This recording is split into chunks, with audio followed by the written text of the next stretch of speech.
नमस्कार दोस्तों, पीसीएस गुरुजी में आपका स्वागत है। दोस्तों आज हम 2 दिन करंट अफेयर्स लेकर आए हैं। 21 और 22 नवंबर का करंट अफेयर्स लेकर आए हैं।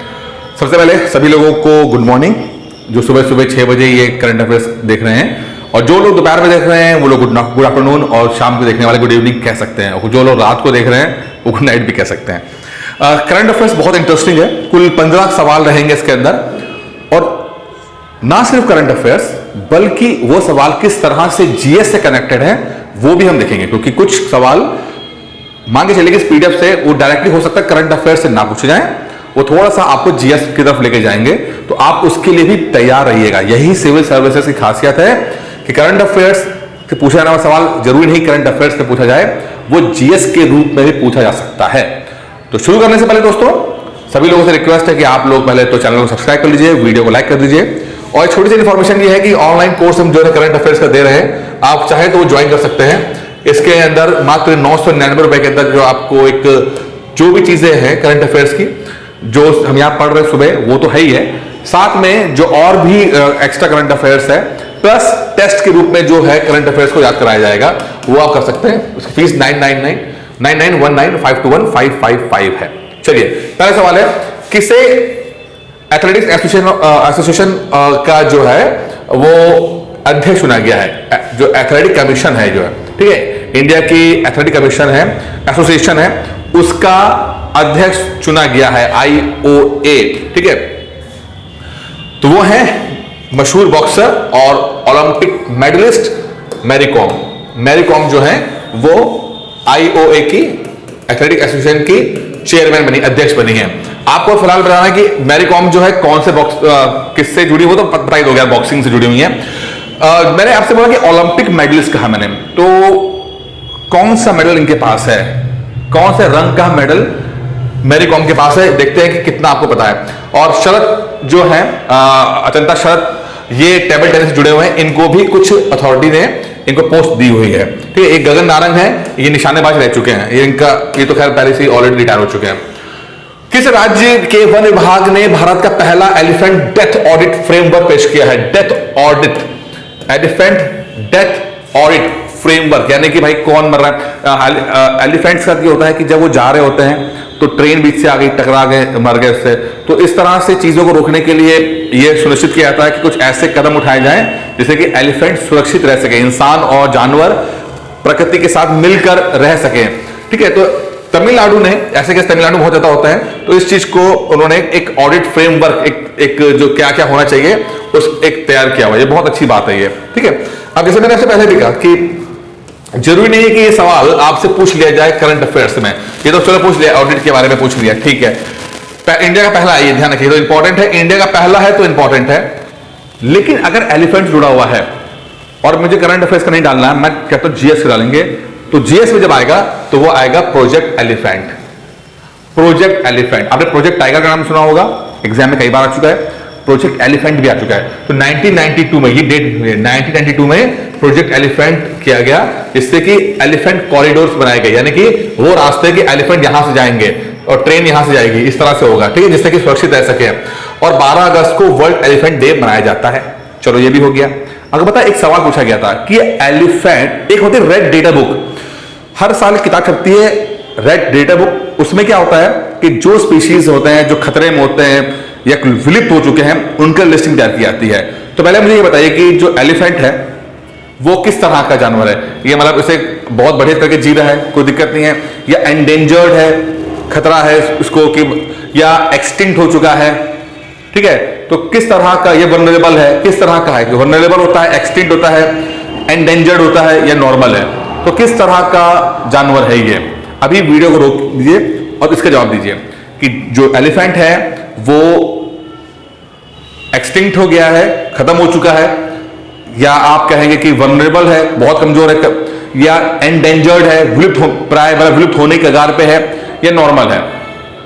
इसका आंसर दोस्तों है आपका एंडेंजर्ड है ये, ठीक है, विलुप्त प्राय, विलुप्त होता है। क्यों? क्योंकि मात्र 50-60 हजार एलिफेंट ही बचे हुए हैं, मात्र इसमें लिखा नहीं है, 50-60 हजार ही जो है एलिफेंट बचे हुए हैं, इसलिए ये एंडेंजर्ड स्पीशीज में, विलुप्त प्राय है, कभी भी विलुप्त हो सकता है। इसका एक चचेरा भाई था हाथी का, वो क्या था, उसका नाम क्या है, जो विलुप्त हो चुका है, जो एक्सटिंक्ट कर चुका है, वो बताना है आपको। इस हाथी का चचेरा भाई जो एक्सटिंक्ट कर गया है यानी कि विलुप्त हो चुका है, उसका नाम आपको कमेंट बॉक्स में बताना है। देखें तो आप कितना जानकार रखते हो, ठीक है, लिखना जरूर। भारत सेना की पहली महिला स्काई ड्राइवर, स्काई ड्राइवर जो स्काई ड्राइव करती हैं, वो कौन है, तो लांस नायक मंजू, लांस नायक मंजू हैं, इनको ये स्काई डाइव किया है। कभी हमारा भी मन है स्काई डाइव करने का, इसी तरह से कूद जाएं, ये होता है विदेशों में एडवेंचरस स्पोर्ट्स होते हैं और इस तरह से लोग कूदते हैं। मुश्किल है, मुझे हाइट से बहुत डर लगता है, बट देखेंगे जीवन में एक बार तो जरूर करेंगे इसको।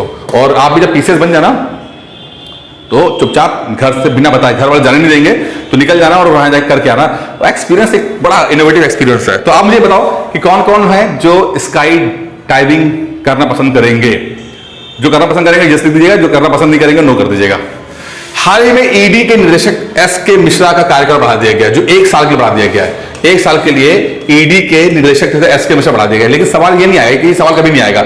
सवाल ये आएगा कि ईडी है क्या, ईडी का नाम क्या। ईडी का मतलब है एनफोर्समेंट डायरेक्टरेट। एनफोर्समेंट डायरेक्टरेट क्या करती, क्या काम है, ये करती है, काम बड़ा इंपॉर्टेंट है, ये काम करती है आपका मनी लॉन्ड्रिंग और जो फॉरेन एक्सचेंज वाले लॉ हैं उनके जो वॉलेशन करते हैं उनको। तो खासकर जो मनी लॉन्ड्रिंग वाला होता है, हवाला वाला, हवाला नाम सुना है आपने, कि बैंक मतलब पैसा यहां से यहां जाता, अगर इस बंदे को से ए से बी जाना है तो बैंक के माध्यम से हम लोग भेजते हैं, ठीक है, हम लोग बैंक ट्रांजेक्शन करते हैं, तो ये तो सही तरीका हो गया। लेकिन अगर बैंक का ट्रांजेक्शन को हम बाईपास कर जाएं, ठीक है, तो इसको बोलते हैं हवाला, ठीक है, हवाला, इसे कहते हैं मनी लॉन्ड्रिंग। तो ये ईडी जो है वो देखती है इसके अंदर, जैसे सीबीआई जो है वो आपका क्राइम देखती है, आईबी इंटरनल इंटेलिजेंस है, आपकी रॉ आपकी फॉरेन इंटेलिजेंस है, ठीक है, उसी तरह से ईडी जो है मनी लॉन्ड्रिंग देखती है। और इस पे एक कानून बना है हमारे पार्लियामेंट में, जो बहुत इंपॉर्टेंट एग्जाम पूछा गया है, prevention of money laundering act 2002, बहुत इंपॉर्टेंट है, ध्यान रखिएगा।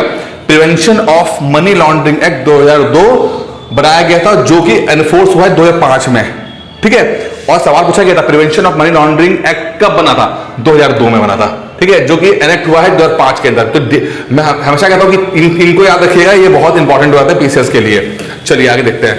प्रधानमंत्री मोदी ने go no money for terror global meet, no money for terror global meet का उद्घाटन कहां किया है, तो नई दिल्ली में हुआ है, ठीक है। तीसरा नो मनी फॉर टेरर, जो टेरर फंडिंग होती है कि कोई देश जो होते हैं वो जानबूझकर अपनी फॉरेन पॉलिसी के तहत किसी ऑर्गेनाइजेशन को पैसा देते हैं कि जाओ वहां पर उधम मचा के आओ, ठीक है। तो ये चीजों के लिए रोकने के लिए किया गया है, ठीक है। तो ये दिल्ली में है और इसमें मोदी जी ने कहा सबको मिलकर पार्टिसिपेट करना है। ये 18 से 19 नवंबर को हुआ था। और इसी से जुड़ा हुआ एक सवाल आता है, इनका नाम देखा आपने, जानते हैं इनको आप, टी राजा कुमार, और ये एफएटीएफ के प्रेसिडेंट हैं। FATF financial anti terror funding, ठीक है, जो कि है जो टेरर फंडिंग होती है, जो देश देते हैं तो उनको वॉच आउट करते, मतलब देखते हैं कि भाई कौन सा देश जो है वो टेरर फंडिंग में इन्वॉल्व है। जैसे लाइक सपोज पाकिस्तान है, पाकिस्तान देखा कि पाकिस्तान जो है वो टेरर फंडिंग कर रहा है, तो इसको ब्लैक लिस्ट कर देंगे, ठीक है। अब ब्लैक लिस्ट कर दिया तो अब इसको जो कंट्री ब्लैक लिस्ट हो जाती है वो उसको लोन नहीं मिलता। जैसे कि आपका सिविल खराब हो जाए तो को लोन नहीं मिलता, उसी तरह से कोई कंट्री का अगर ब्लैक लिस्ट हो जाए तो उसे लोन नहीं मिलेगा, या मिलेगा भी तो बहुत हाई इंटरेस्ट में मिलेगा, ठीक है।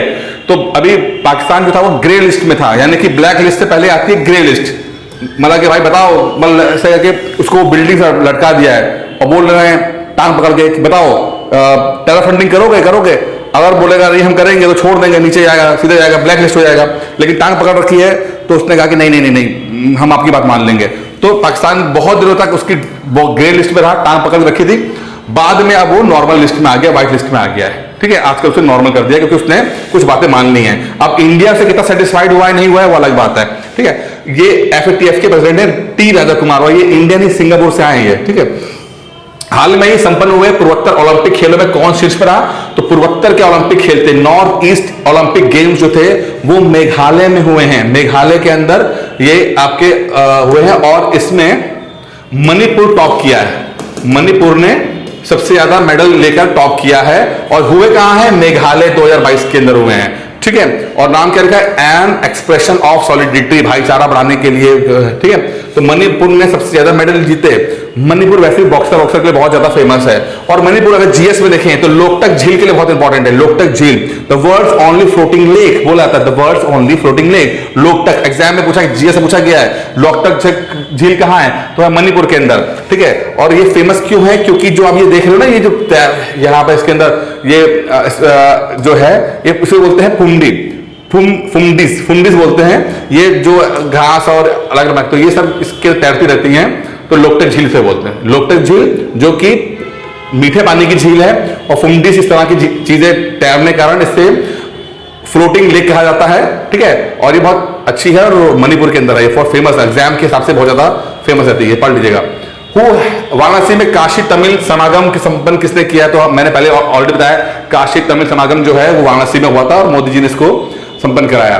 किस राज्य के मुख्यमंत्री ने अमर सरकार पोर्टल लॉन्च किया है, तो त्रिपुरा के जो सीएम हैं उन्होंने, त्रिपुरा के सीएम जो है उन्होंने मानिक सरकार जो है उन्होंने अमर सरकार पोर्टल जो है वो लॉन्च किया है, ठीक है। और जो अगर हम बात करते हैं कि त्रिपुरा की बात करते हैं, तो बोले मुझे आप ये बताइएगा, ट्रॉपिक ऑफ कैंसर, कर्क रेखा क्या त्रिपुरा से होकर गुजरती है कि नहीं गुजरती है? अगर गुजरती है तो यस बताइए, नहीं गुजरती नो बताइए। अभी बताइए, रोक के बताइए, सब लोग बताइए, चाहे गलती होगा। मेरा मकसद आपको सिविल सर्विसेज के एग्जाम क्रैक कराना है, तो अभी गलत कर लो तो चल जाएगा, उस समय गलत नहीं करना। तो त्रिपुरा से कर्क रेखा गुजरती है या नहीं गुजरती है, यस या नो लिख के बताओ, सब बताओ मुझे जितने भी देख रहे हो, ठीक है। ये है आपकी त्रिपुरा। और त्रिपुरा में खासियत यह है कि त्रिपुरा ऐसा स्टेट है जो 3 जगह से बांग्लादेश से घिरा हुआ है, लैंड से 3 जगह से घिरा हुआ है, ठीक है। इधर से भी, इधर से भी, इधर से भी, 3 जगह से घिरा हुआ है। चलिए, प्रधानमंत्री मोदी ने डोनी पोलो एयरपोर्ट का उद्घाटन किया, पहले बता चुका हूं मैं, जो है अरुणाचल प्रदेश में ईटानगर के अंदर है ये, ठीक है। और डोनी पोलो एयरपोर्ट है ईटानगर, अरुणाचल प्रदेश। पहले नाम इसका होलांग नाम था, कुछ नाम चेंज करके डोनी पोलो एयरपोर्ट ईटानगर हो गया है ये। सबसे कम उम्र में विश्व के नंबर 1 एटीपी खिलाड़ी कौन से बने, तो ये कार्लोस अल्कराज है, मात्र 19 साल की उम्र में ये नंबर 1 टेनिस खिलाड़ी बन गए हैं, और ये स्पेन के रहने वाले हैं ये, ठीक है। एपेक आर्थिक नेताओं की बैठक हुई, अब बहुत इंपॉर्टेंट है एपेक का फुल फॉर्म क्या है, ये आपका देखिए, पहले समझते हैं कि Asian Pacific economic cooperation, Asian Pacific economic cooperation. सवाल यूपीएससी में आता है कि भैया ये बताओ, सार्क हो गया, बिम्स्टेक हो गया, एपेक हो गया, ठीक है, या और भी एक दो, इसमें हिंदुस्तान किस चीज का मेंबर है, किन किन ऑर्गेनाइजेशन का मेंबर है, तो मेंबर सार्क का है, बिम्स्टेक का है, एपेक का नहीं है। इंडिया देखिए एपेक का मेंबर नहीं है, क्योंकि पैसिफिक से हमारा नहीं मतलब है, पैसिफिक मतलब चाइना और जापान का जब पैसिफिक ओशन है उस इलाके की बात कर रहे हैं। तो इनके मेंबर्स भी देख लीजिए कौन कौन से, Australia, Brunei, Canada, Indonesia, Japan, Singapore, South Korea, Malaysia, Thailand, US, New Zealand, Philippines, China, Hong Kong, Chile, Mexico, Chinese Taipei, Papua New Guinea, Peru, Russia, Vietnam. तो इतना बड़ा इलाका है एपेक कंट्रीज का, इंडिया नहीं है, क्योंकि ये एशियन पैसिफिक इकोनॉमिक कॉर्पोरेशन है, इकोनॉमिक है, इकोनॉमिकली होगा, ठीक है। और इसकी मीटिंग थाईलैंड में हुई 2022 के अंदर। The global economic and the future of APEC है, बहुत इंपॉर्टेंट है। तो इस तरह के ऑर्गेनाइजेशन वाले सवाल आपको आते हैं कि हिंदुस्तान कौन से ऑर्गेनाइजेशन का हिस्सा है या नहीं है। आप मुझे बताइए, क्या हिंदुस्तान G4 का हिस्सा है या G7 का हिस्सा है? G7 का हिस्सा हिंदुस्तान है या नहीं है, ये बताना है आपको, यस और नो बताइएगा। आगे लिख दिएगा G7 यस या G7 नो। किस पूर्व आईएएस अधिकारी को इलेक्शन कमीशन ऑफ इंडिया का चुनाव आयुक्त दिया गया है? तो नया इलेक्शन कमिश्नर बने हैं, चीफ इलेक्शन कमिश्नर बने हैं, तो अरुण गोयल, ये रिटायर्ड आईएएस अफसर हैं अरुण गोयल जी, ठीक है। इनको बनाया गया इलेक्शन कमिश्नर ऑफ इंडिया बनाया गया है। और इलेक्शन कमिश्नर का ऊपर तो ये सवाल हो गया करंट अफेयर वाला। अगर जीएस वाला देखेंगे तो जीएस वाला पढ़ने से पहले मैं एक बता दूं कि एग्जैक्ट हो, रामा देवी थी, वीएस रामा देवी गवर्नर रह चुकी थी कर्नाटक की, वो पहली फीमेल इलेक्शन कमिश्नर थी। रामा देवी पहली फीमेल इलेक्शन कमिश्नर थी हिंदुस्तान की, अब बात करते हैं इलेक्शन कमीशन ऑफ इंडिया की बात करते हैं। तो ये क्या संवैधानिक पोस्ट है या नहीं है, संवैधानिक संस्था है या नहीं है? तो आप लिखिए ईसी यस या ईसी नो, लिखिए इलेक्शन कमीशन संवैधानिक संस्था है या नहीं। अब संवैधानिक संस्था है होता क्या है ये मैं बताऊंगा बाद में आपको, पहले बताओ है या नहीं है, ठीक है? तो आप बताना। अच्छा अब अभी बता दीजिएगा, डिलीट मत करना, कर दिया। संवैधानिक संस्था है जो संविधान की किताब के अंदर जिनका मेंशन किया गया है, ठीक है, वो उन सभी संस्थाओं को हम कॉन्स्टिट्यूशनल बॉडी कहते हैं। तो इलेक्शन कमीशन का मेंशन संविधान सभा में, संविधान की किताब में है, ठीक है, और ये आर्टिकल 324 में आता है, बहुत इंपॉर्टेंट है आर्टिकल 324, ठीक है। अच्छा अब इसमें करता है जो एग्जाम में आएगा, इलेक्शन कमीशन जो है वो कौन कौन से चुनाव कराता है। देखिए वैसे तो कई सारे काम हैं इलेक्शन कमीशन के, लेकिन चुनाव कराने की बात करते हैं तो मेन काम है कि लोकसभा का चुनाव, राज्यसभा का चुनाव, विधानसभा का चुनाव, विधान परिषद का चुनाव, ठीक है, राष्ट्रपति का चुनाव और वाइस प्रेसिडेंट का चुनाव, ये इलेक्शन कमीशन ऑफ इंडिया कराता है। कौन सा? लोकसभा, राज्यसभा, विधानसभा, विधान परिषद और राष्ट्रपति और उपराष्ट्रपति का चुनाव इलेक्शन कमीशन ऑफ इंडिया कराता है। मुझे आप ये बताइए प्रधानी का चुनाव कौन कराता है? प्रधानी का चुनाव कौन कराता है? जो प्रधान चुनाव लिखते हैं उसे कौन देता है? तो यहां तो लिखा नहीं है, तो प्रधान का चुनाव कौन कराता है ये लिखिएगा उसमें अंदर। किस राज्य में 3 ट्रांसजेंडरों को सरकारी स्कूल का शिक्षक बनाया गया है? तो कर्नाटक के अंदर है। बहुत अच्छी बात है, ट्रांसजेंडरों को भी अपलिफ्टमेंट किया जा रहा है, उनका इनको मेन स्ट्रीम बनाने की कोशिश की जा रही है, लेकिन बहुत मुश्किल काम है, लेकिन अच्छी बात है, बहुत अच्छा इनिशिएटिव है और सबको, समाज को, इन लोगों को हेल्प करना चाहिए। कर्नाटक में ऐसा हुआ है। भारत किस देश के साथ यंग प्रोफेशनल स्कीम शुरू कर रहा है? तो यूके और इंडिया। ऋषि सुनक जी हैं और इंडिया के प्रधान मोदी जी हैं, इन्होंने यूके मतलब UK India young professional scheme launch की है, जिसमें वीजा जो है दिया जाएगा इसमें, जैसे कि ब्रिटेन वाले वीजा देंगे, जिससे कि ज्यादा से ज्यादा प्रोफेशनल्स, खासकर आईटी प्रोफेशनल जो हैं वो ब्रिटेन में जाकर काम कर सकें। अंतिम है, मनिका बत्रा ने एशिया कप टेबल टेनिस में कौन सा पदक जीता है? तो पहली इंडियन बनी है, पहली इंडियन जिन्होंने एशिया कप टेबल टेनिस के अंदर कोई मेडल जीता है, कोई मेडल जीता है तो है bronze medal. Manika Batra table tennis खेलती है, इंडिया के स्टार खिलाड़ी हैं ये, ठीक है। और ये बहुत इंपॉर्टेंट सवाल है ये, तो पहली बार ऐसा हुआ है कि मेडल जीता है, क्योंकि एशिया के अंदर बहुत सारे कंट्रीज जो टेबल टेनिस बहुत अच्छा खेलते हैं, China, Japan, Korea, Chinese Taipei, ये बहुत अच्छा खेलते हैं, तो वहां पर मेडल जीतना अपने आप पे दिखाता है कि इंडिया वाले अब टेबल टेनिस के अंदर भी इंप्रूवमेंट दिखा रहे हैं।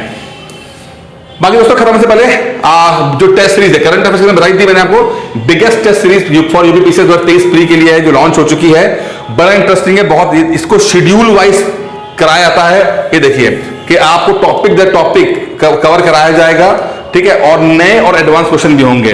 पीवाईक्यू पहले आप पीवाईक्यू कराया जाएगा, उसके बाद ये पीवाईक्यू में घट्टा टॉपिक होंगे और उसके बाद आपकी नए और एडवांस क्वेश्चन होंगे, जिससे कि आपका पीसीएस प्री रुकना नहीं चाहिए चाहे कुछ हो जाए। और फीस बड़ी इंटरेस्टिंग है, अगर 2 फीसेस है, 1500 और 2500 रुपए। 1500 उनके लिए है जो सिर्फ जिनको टेस्ट मिलेगा, सिर्फ टेस्ट मिलेगा, जितने सारे टेस्ट मिलेंगे, लगभग 150 टेस्ट है, ठीक है, छोटे बड़े से मिला के। और 2500 उनकी फीस है जो टेस्ट के साथ साथ फोन कर करके काउंसलर करेगा, आपने टेस्ट क्यों नहीं दिया, आपने टेस्ट क्यों नहीं दिया, आपने टेस्ट क्यों, पीछे पढ़ के ही सिलेक्शन होता है।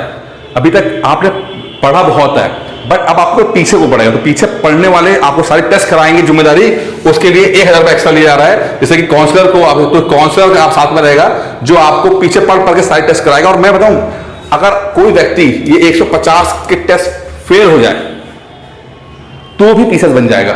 क्यों? क्योंकि 150 सवाल फेल हो गए तो कुछ तो सीखोगे, कुछ तो सीखोगे आप, पहले फेल तो हो जाओ। लोग क्या करते हैं 2-4 में फेल होने के बाद छोड़ देते हैं ना, आप भले फेल हो जाओ, लेकिन 150 में फेल हो जाओ, मुझे पता है उसके बावजूद भी सफल हो जाओगे, क्योंकि सफलता अलग नहीं होती हैं, असफलता के बीच से ही सफलता निकलती है, ठीक है। तो बड़ी अच्छी टेस्ट सीरीज है, चाहे तो ज्वाइन कर सकते हैं। इसके लिए आप वो नंबर जो दिया हुआ मैंने, आप इसके लिए 9919521555 पे कॉल करके जाकर ले सकते हैं। बाकी दोस्तों इस वीडियो में इतना ही था, उम्मीद करता हूं वीडियो पसंद आया होगा। धन्यवाद।